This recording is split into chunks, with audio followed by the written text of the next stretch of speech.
Oração. Pastor emérito de Vila da Penha, pastor Sebastião, ele tinha um negócio muito interessante, que ele falava a respeito da oração. Vocês lembram? Muita oração, muito poder. pouca oração, Pouco poder. nenhuma oração. Nenhum poder. A oração, ela é fundamental na vida de um crente, é fundamental para que o crente ele tenha êxito em todo e qualquer plano que ele venha a desenvolver. Essa figura eu coloquei há alguns domingos atrás, quando eu estava falando sobre esse mesmo tema, oração, mas pegando pelo Pai Nosso. E aí a gente observa nesses quadrinhos aqui pessoas que estão profanando a oração. Por que profanando a oração? Eu digo isso baseado naquele texto que nós lemos no início do culto, de Tiago 4, de 1 a 10. Porque essas pessoas estão postas até de joelhos, mas para pedir coisas para o seu bel prazer. Algumas ali pedem um carro zerinho, que o time ganhe campeonato brasileiro, que quer uma casa nova, quer ser rico, ou ali de repente, como o Thiago, né? Ajoelha para poder pedir um videogame. Senhor, move o coração da minha mãe para aquele Nintendo Wii, ou para o PS3. Isso acontece.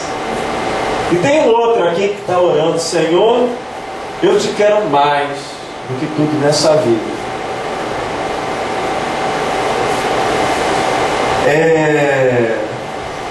Eu acho muito interessante o exemplo de um jovem muito especial que nós temos na Bíblia. É um jovem adulto, mas ainda jovem.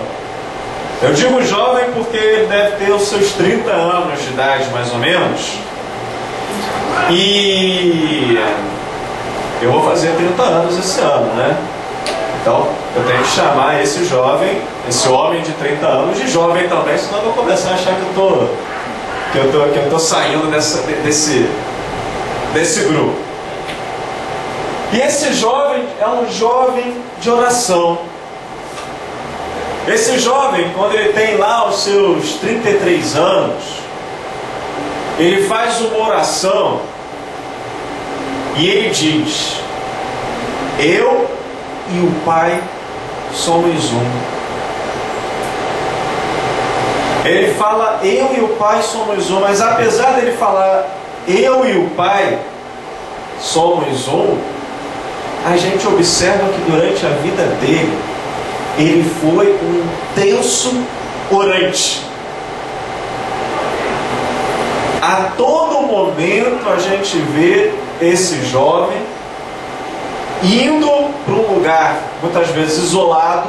Ele tinha uma preferência por lugares isolados para poder orar. Você sabe de que jovem eu estou falando? Jesus Cristo. Jesus Cristo, que segundo o escritor do Hebreus, no capítulo 5, versículo 7, você pode ler comigo? Durante a sua vida aqui na terra, Cristo, em alta voz e com lágrimas, fez orações e súplicas a Deus, que o podia salvar da morte. E as suas orações foram atendidas, porque ele era dedicado a Deus. Alguém que diz eu e o Pai somos um, ele se dedica muito à oração. É interessante a gente observar nos evangelhos como Jesus se dedicava à oração. O evangelho segundo escreveu Lucas tem 5 passagens que a gente observa Jesus se dedicando mesmo à oração. Olha só, capítulo 5, versículo 16. Porém Jesus ia para lugares desertos e orava. 6,12. Naquela ocasião, Jesus subiu para um monte para orar. E passou a noite Orando. a Deus. Certa vez Jesus estava sozinho Orando. e os discípulos chegaram perto dele. Ele perguntou: quem o povo diz que eu sou? Mais ou menos uma semana depois de ter dito essas coisas, Jesus levou Pedro, Tiago e João e subiu para o monte. Um dia Jesus estava Orando. num certo lugar. Quando acabou de Orar. um dos seus discípulos pediu: Senhor, nos ensine a orar, como João ensinou os discípulos dele. Ele orava tanto, e isso era tão presente na vida de Jesus, que em determinado momento, quando ele para de orar, os discípulos pedem para que ele ensine uma oração. E aí ele ensina aquela oração que nós já por 2 domingos comentamos sobre ela, que é a oração do Pai Nosso. A todo momento Jesus orava. Nos seus últimos momentos de vida, Jesus também orou. João 17:20. Ele ora pelos discípulos que iriam ainda crer nele. Que coisa linda é o capítulo 17 de João, conhecido como o capítulo que contém a oração sacerdotal de Jesus, e que Jesus ele ora por todos os seus discípulos, e em determinado momento, no versículo 20, ele pede por aqueles que ainda irão crer nele. Ou seja, ele está pedindo naquele momento por mim e por você, pessoas que vão nascer mais de 2.000 anos depois daquela oração, ou quase 2.000 anos depois daquela oração. No finalzinho, já quase chegando à cruz, ele fala: meu Pai, se é possível, afasta de mim esse cálice de sofrimento, porém que não seja feito o que eu quero, mas o que tu queres. E no apagar das luzes, Jesus ele ainda ora. Lucas 23:34 diz a oração que Jesus ele diz: Pai, perdoa-lhes, porque eles não sabem o que fazem. No Marcos, capítulo 15:34, diz que na cruz ele ora ao Senhor: Eli, Eli, lama sabachthani. Deus meu, por que me desamparaste? Uma oração de angústia. Mas ele também ora tranquilamente, como registra 23, Lucas 23, versículo 46. Pai, nas tuas mãos entrego o meu espírito. São vários e muitos textos que a gente observa nos evangelhos de Jesus orando. Tem Marcos 1:35, de madrugada, quando ainda estava escuro, Jesus levantou-se, saiu de casa e foi para um lugar deserto, onde ficou orando. Jesus ele não tinha muito bem aqueles horários rígidos de oração, como por exemplo a gente vê na pessoa de Daniel, que orava 3 vezes ao dia, de manhã, à tarde, ao entardecer, como fala o salmista no Salmo 55:17. Mas ele preferia a madrugada. A madrugada, quando não tinha ninguém para poder incomodá-lo, ele passava a madrugada inteira em oração. Você já tentou passar a madrugada inteira em oração? Não? Já tentou? Conseguiu? Também tem muito testemunho disso, né? Não é nem testemunha, é testemunha. Porque tentei, e aí chegou 3 horas, 4. Senhor, vou fazer uma oração profunda agora, porque não está dando. Vigília de oração, mas para Jesus isso era comum. Ele ia lá, se isolava, subia no monte qualquer. Subia no monte não é porque o monte tinha poder, né? Hoje tem essa mania de igreja, né? Vamos subir no monte, até perigoso. Esse pessoal que sai de noite para poder subir no monte, porque é como se fosse ali algum lugar mais especial. Não, ele subiu no monte porque ele procurava se isolar. Se isolar do barulho da cidade, se isolar de alguém que poderia vir interromper em oração, e ele ali ele orava. Você pode se isolar desligando seu celular, tirando o telefone do gancho e se trancando no quarto. Você está isolado. O importante é que você se concentre naquele momento de oração. E é uma relação muito intrigante de momentos de oração de Jesus e os acontecimentos subsequentes a esse momento de oração, que vem depois. Quando a gente vai para a palavra de Deus, para os evangelhos, e aí a gente pega os momentos em que se destaca que Jesus foi orar, a gente observa que aconteceu coisas muito interessantes depois.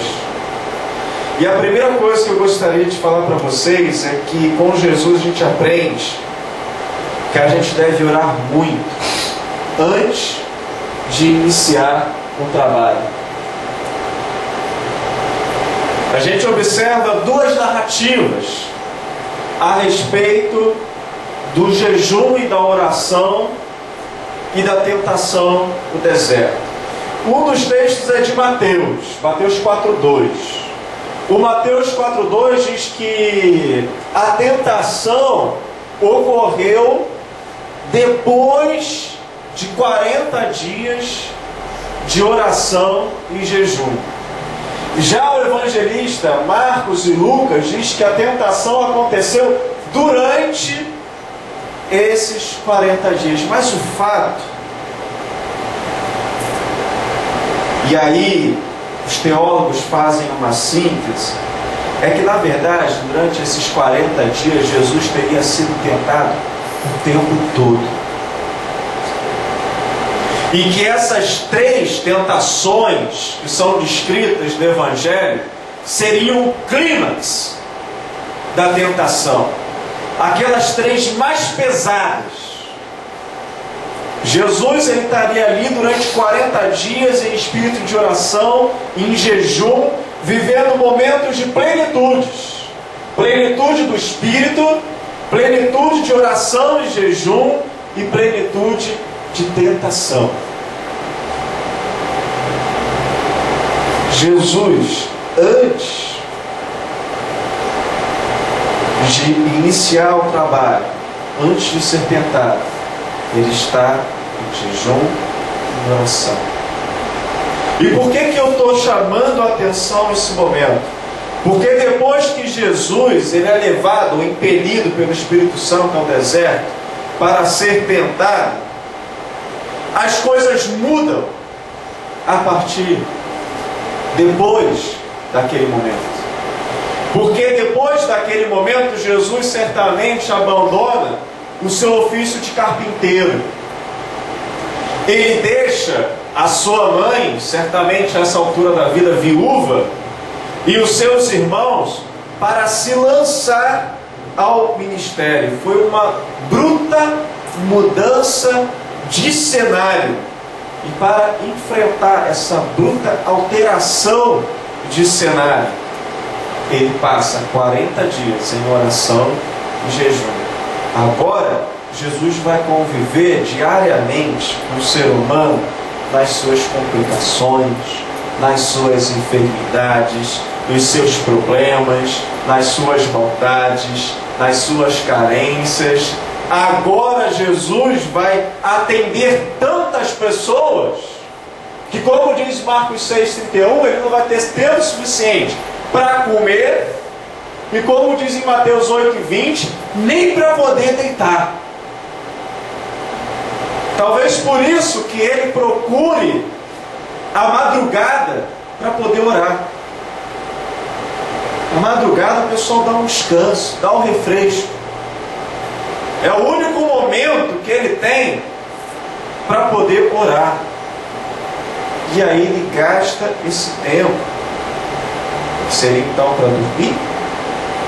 Para se preparar e se fortalecer na oração. Jesus, ele, a partir daquele momento, depois daquele momento de 40 dias de oração e jejum, ele vai lidar com o legalismo de alguns, com a hipocrisia de outros tantos.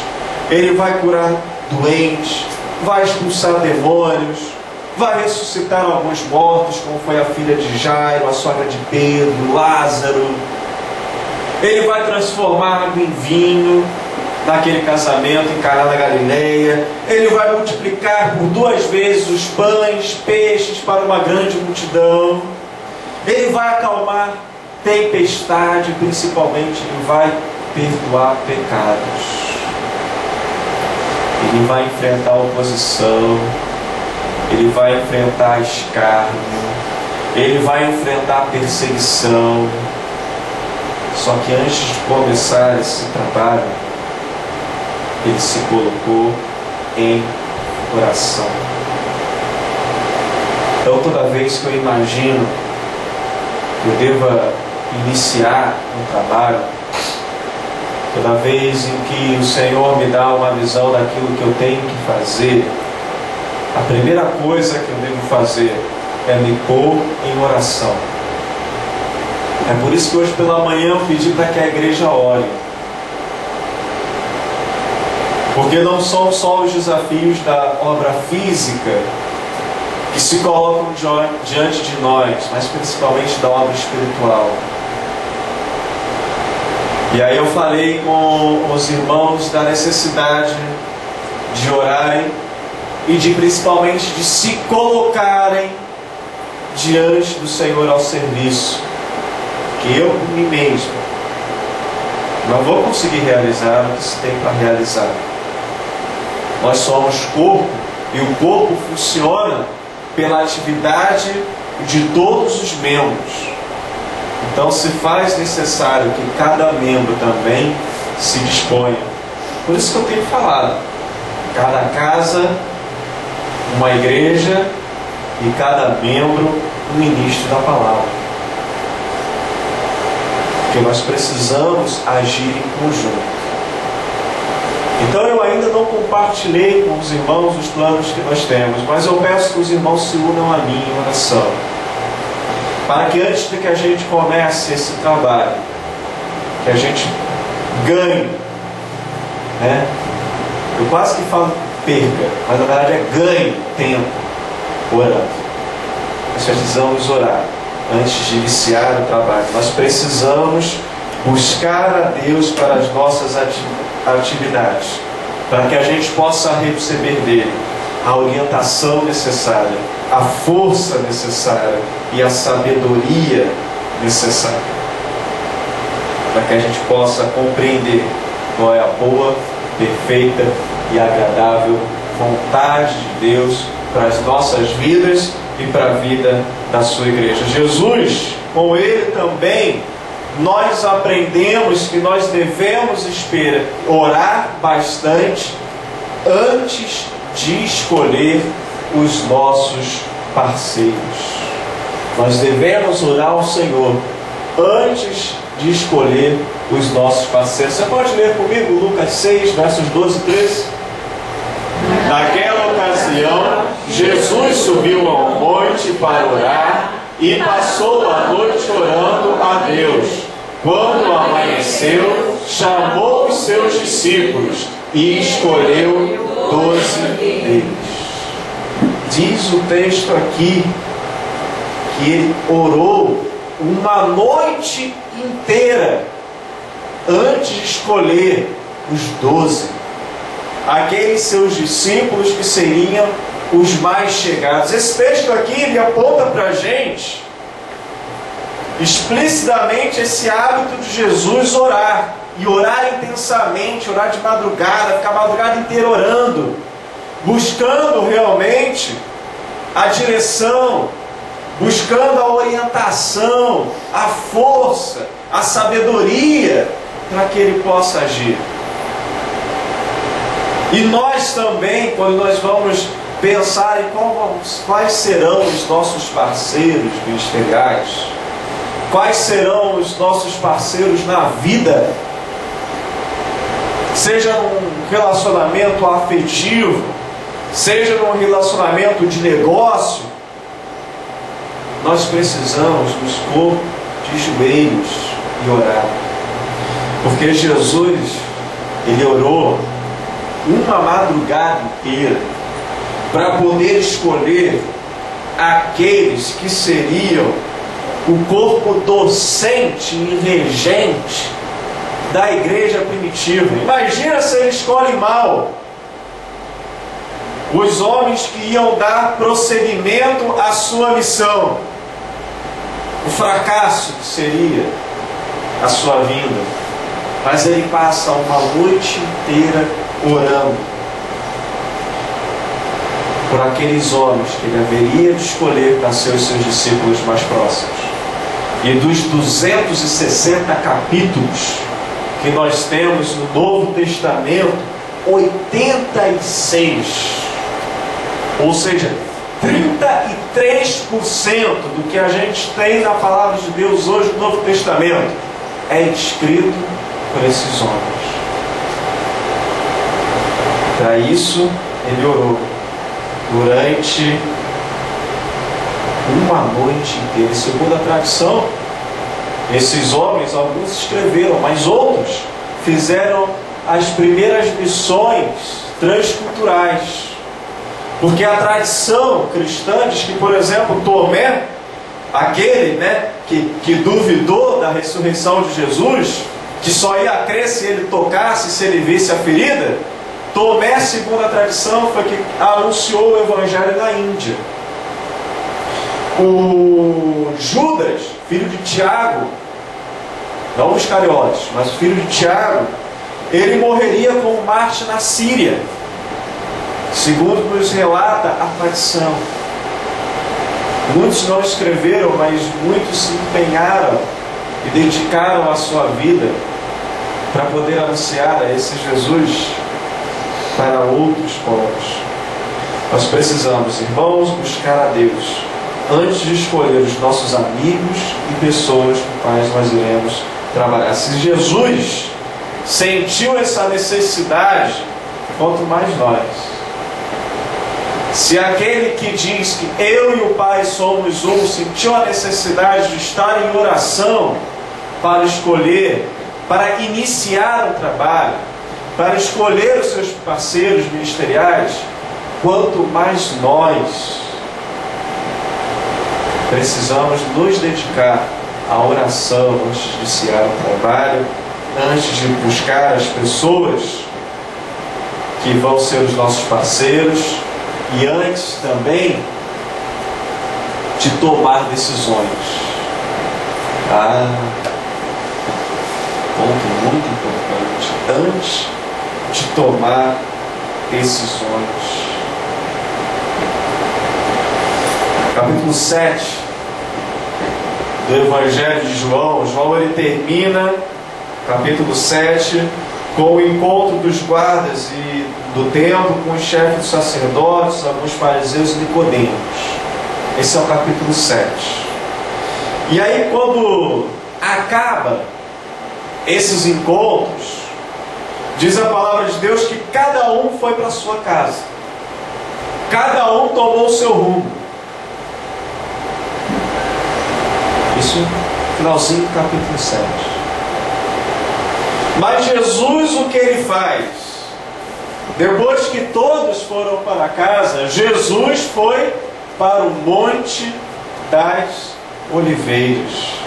Por que ele foi para o Monte das Oliveiras? Foi para poder orar.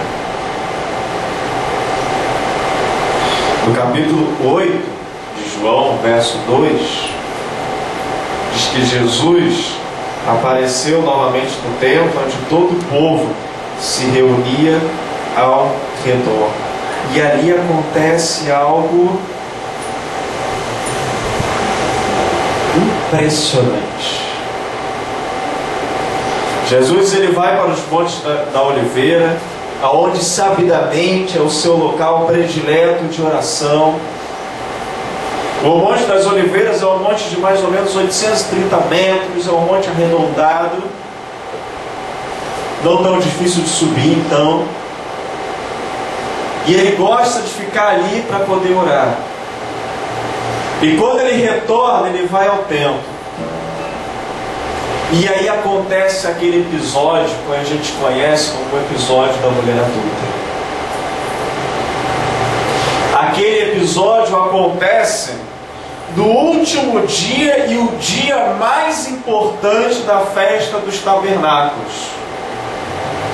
Era um dia que, pela lei romana, por uma interferência romana nas questões judaicas, já que a festa dos tabernáculos era a festa judaica, não se podia matar ninguém, não se podia, por exemplo, matar a mulher por lapidação, que é aquele apedrejamento, porque era o último dia, era o dia mais importante da festa dos tabernáculos. E aquele momento a gente percebe que é uma armadilha que armam para Jesus. Uma armadilha muito bem bolada. É uma armadilha muito bem bolada, porque se ele dissesse... Vocês estão lembrados dessa história? Os homens pegam aquela mulher que foi flagrada. Eita, saiu, nasceu. Em adultério. Foi pega em adultério. E eles arrastam aquela mulher e colocam ela diante de Jesus. E diz o seguinte: a lei de Moisés manda que nós a apedrejemos. Mas tu, filho de Jesus, o que nos diz? Olha a arapuca. Era o último dia das festas do tabernáculo. Não podia acontecer apedrejamento naquele momento. Por outro lado, se ele dissesse que não, ele estaria indo contra a lei de Moisés. E aí? Eu digo sim e atropelo a César, ou eu digo não e atropelo a Moisés? Que grande armadilha que aqueles homens planejaram, né?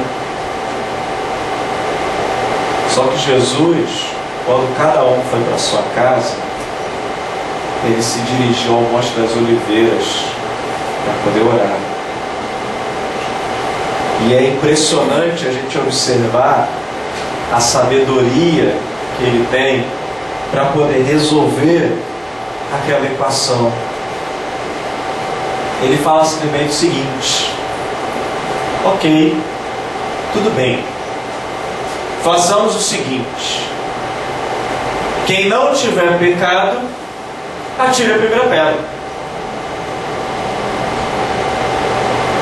O que aconteceu? Um por um foram saindo, largando as pedras pelo chão. E aí então Jesus se vira para aquela mulher e fala: mulher, onde estão os teus acusadores? Aquela mulher que devia estar com a cabeça baixa, envergonhada, levanta, olha. Não ficou nenhum, Senhor. Aí ele se vira para aquela mulher e fala: tampouco eu te condeno. Vai e não peques mais. Sabedoria vinda de Deus, sabedoria impressionante realizada ali. Por quê? Preparo, oração. Antes de tomar decisões diante de situações que não são colocadas na nossa vida, em que às vezes essas situações podem ser também que sejam arapucas e armadilhas que são colocadas diante de nós. Será que a gente tem orado, ou a gente tem seguido a filosofia do filósofo Zeca Pagodinho? Deixa a vida me levar, a vida leva eu. Ou de outro pagodinho aí, deixa acontecer naturalmente. Ou será que a gente tem se esmerado em buscar a face de Deus em oração, para dele ter a inspiração e tomar a decisão correta? a decisão sábia, a decisão necessária para a nossa vida. Ou a gente tem agido de orelhada?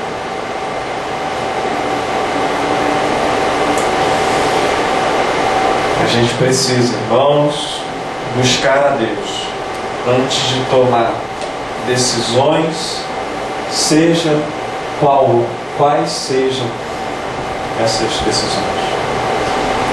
Você pode ler Tiago 1, versículo 5 comigo? O que ele diz? Se algum de vocês tem falta de sabedoria, peça a Deus, que a todos dá livremente de boa vontade, e lhe será concedida. Está diante de uma situação que você tem que tomar uma decisão importante na sua vida e não está sabendo direito o que fazer, peça a Deus sabedoria, porque Ele vai te conceder de maneira graciosa. Ele vai te conceder de livre e espontânea vontade, de boa vontade, porque Ele é um Pai amoroso, Ele quer o seu bem. Mas você precisa falar e buscar a esse Deus. Porque se você não buscar a Deus, seja na madrugada, seja de manhã, de tarde, de noite, a hora que você tiver, se você não tiver esse compromisso de buscar a face de Deus em oração, Deus vai gritar no teu ouvido e você não vai reconhecer a voz dele.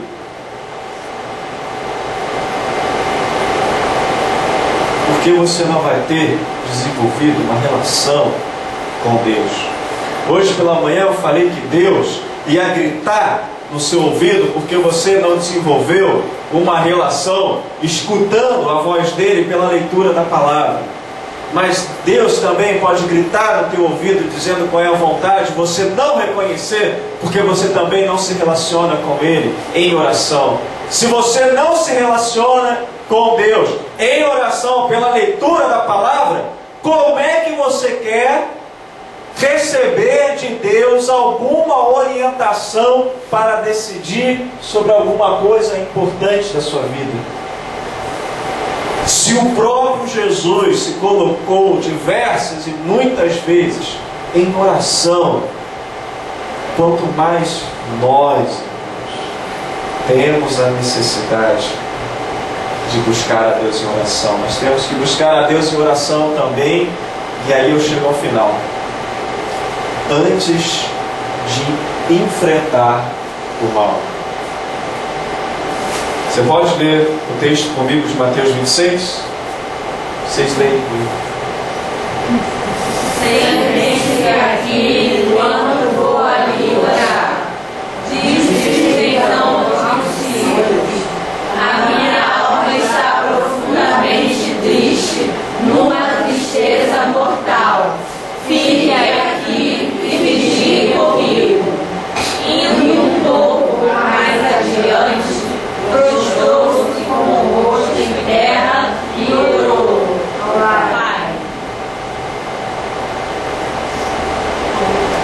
Vocês percebem o estado emocional de Jesus nesse momento? Ele diz que a alma dele está profundamente triste, numa tristeza mortal. Jesus era homem. Ele sabia aquilo que ia acontecer com ele. Isso o entristeceu, o deixou profundamente angustiado. E ele chama aqueles discípulos mais íntimos, Pedro, Tiago e João, e seguem para poder orar. E Jesus abre o coração com aqueles três discípulos mais chegados e fala: a minha alma está profundamente triste, numa tristeza mortal. A gente está no momento decisivo de Jesus, no enfrentamento que ele teria. Lucas 22 também nos deixa um relato muito interessante desse momento. Lucas 22, versículo 44. Diz o seguinte: e estando angustiado, ele orou ainda mais intensamente, e o seu suor era como gotas de sangue que caíam no chão. Quando se levantou da oração, o que acontece? Vamos pular para o versículo 52. Então Jesus disse aos chefes dos sacerdotes, aos oficiais da guarda do templo e aos líderes religiosos que tinham vindo procurá-lo: estou eu chefiando alguma rebelião para que vocês tenham vindo com espadas e varas? Todos os dias eu estive com vocês no templo e vocês não levantaram a mão contra mim. Mas essa é a hora de vocês, quando as trevas reinam. Vocês percebem a sutileza dessa narrativa de Lucas? Vocês conseguiram perceber uma sutileza? Quando eu li os primeiros versículos, versículo 44 e o comecinho do 45, eu leio que Jesus está angustiado. A sua angústia é tanta que o seu suor desce como se fosse gotas de sangue. Ele foi orar ao Senhor. Só que depois daquele momento de oração, que Jesus se apresenta diante de nós. É um Jesus que ele chega diante das autoridades e fala assim: vem cá, por que está acontecendo? Por que vocês estão vindo com paus e pedras aqui para poder vir me pegar? Eu por acaso sou chefe de alguma rebelião? Eu estava com vocês todos os dias ali no templo. Por que não vieram me pegar? Olha que diferença de postura. Nós temos num primeiro momento um homem com medo, com pavor, angustiado. E num segundo momento a gente tem um homem resoluto, destemido ante o mal que ia enfrentar. Antes de eu enfrentar o mal, eu preciso também buscar a face do Senhor. Jesus, depois que ele volta daquele momento dele de oração, ele saberia tudo o que ia acontecer. Ele já sabia do beijo de Judas. Ele já ia saber que os seus discípulos, inclusive o tal do Pedro, do Tiago, do João, iam se debandar, iam abandonar ele. Ele sabia que aquele Pedro, que estava todo cheio de si, dizendo que nunca ia abandonar ele, ia negar ele não uma, mas 3 vezes. Ele estava muito ciente da prisão, das varas, do açoite, do peso da cruz, da zombaria. Ele estava muito ciente da fraqueza de Pilatos, que mesmo vendo que Jesus não tinha culpa, para poder agradar o povo, entrega Jesus para poder ser crucificado e diz: não vejo nenhuma culpa, eu lavo as minhas mãos. Fraco. Ele sabia de tudo o que ia acontecer. Ele ia saber da crucificação, mas ele estava fortificado, porque ele sabia, ele tinha se fortificado em oração. Naquele jardim chamado Getsemane. Entra naquele jardim um homem angustiado. Sai daquele jardim um homem resoluto, um homem seguro, um homem preparado para enfrentar o que der o que vier. Os nossos enfrentamentos também da nossa vida, a gente precisa buscar essa fonte sem igual, esse canal de comunicação que Deus colocou à nossa disposição, que é a oração. Porque se nós estivermos preocupados, se nós formos disciplinados na oração, a gente vai poder dizer igual Paulo. Porque a gente gosta muito de repetir o que Paulo diz no capítulo 4 da carta que ele escreve aos Filipenses, o versículo 13, que diz: tudo posso naquele que me fortaleço. Mas tudo posso o quê? Você pode ler comigo esse último versículo? Sei o que é passar necessidade e sei o que é ter fartura. Aprendi o segredo de viver contente em toda e qualquer situação, seja bem alimentado, seja com fome, tendo muito ou passando necessidade. Tudo posso naquele que me fortalece. Os irmãos, tudo podemos naquele que nos fortalece, desde que a gente busque essa força, essa sabedoria, essa orientação, essa direção que vem através da oração. Que a gente possa seguir o exemplo do Senhor Jesus Cristo, que, embora sendo um com o Pai, teve uma vida intensa como orante. Vocês querem ver coisas grandes acontecerem aqui? Vou falar a frase do pastor Sebastião: muita oração, muito poder; pouca oração, pouco poder; nenhuma oração, nenhum poder. Na verdade, a gente fique com a primeira parte, que a gente possa dobrar os nossos joelhos, que a gente possa estar sempre buscando a Deus em oração, para que nós tenhamos muito poder antes de iniciarmos qualquer trabalho, antes de escolher aqueles que vão ser os nossos parceiros, antes de tomar as nossas decisões e antes de nos colocarmos no enfrentamento do mal. Que assim seja a nossa vida, uma vida de oração. Amém? Amém. Amém. Louvado seja o Senhor Jesus.